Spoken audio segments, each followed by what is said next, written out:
I grew up in nature, surrounded with, beautiful forests, lakes, and mountains. I think it kind of followed my entire journey in my young career as woodworker and later on studying wood in engineering. That led me to the big problem of our housing market. A lot of construction waste and, big piles of consumer waste. I was very frustrated. I wanted to see how I can help. My name is Felix Bőck. I live in Vancouver, British Columbia, and I'm the CEO and founder of ChopValue, where we recycle chopsticks into beautiful new products. We're actually producing 2 billion tons of municipal waste per year. In Vancouver alone, we're throwing out 100,000 chopsticks every single day.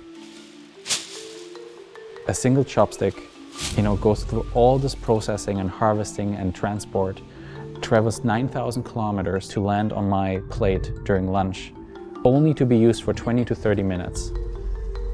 We have a responsibility to loop this resource that is right in front of us into a new end product. And that end product can't be produced with high toxic resins and in a way wasteful manner. That's greenwashing. It has to be produced very, very lean and efficient. And that's where the microfactory is so important. I think the most rewarding part of this whole thing is knowing that I'm working for a company that's not just trying to benefit one person or its shareholders. It's amazing to see how ChopValue has grown from a small 3-person operation to dozens now here in Vancouver and many more all over, wherever we're opening up microfactories.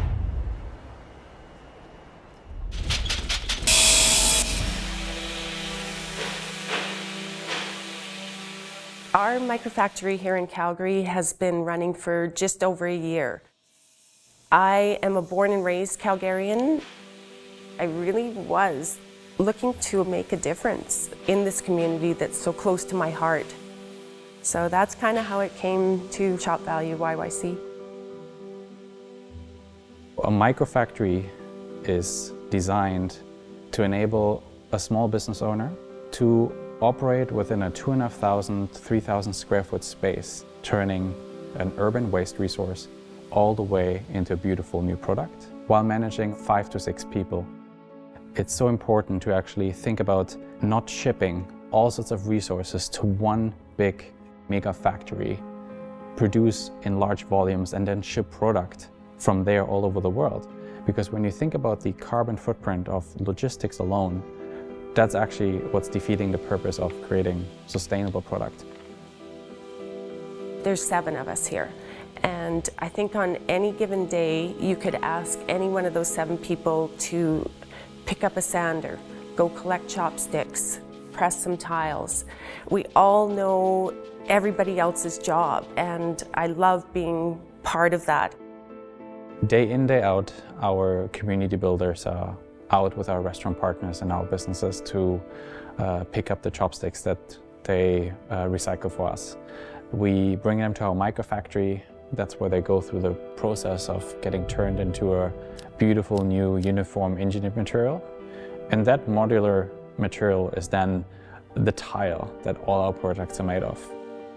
So you can imagine every single day chopsticks are coming in and end products are going out locally to the customers that we have. To see that in 4,000 square feet, you can take something from a chopstick, we find a purpose or a way to enter it back into the economy. So kind of coming full circle. And I think that's kind of cool.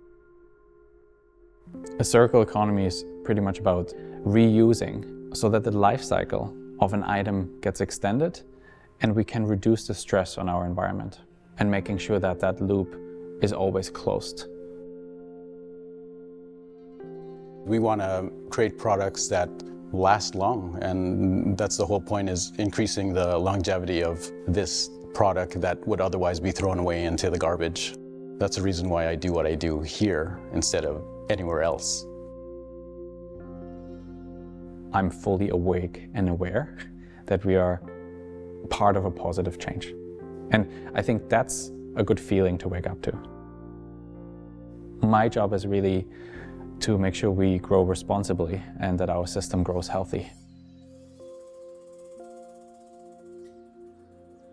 If I can create a viable micro-manufacturing model on something small and humble like a chopstick, imagine what else is possible. We always say there is no such thing as waste. There are only underutilized resources that we haven't found a way to process yet.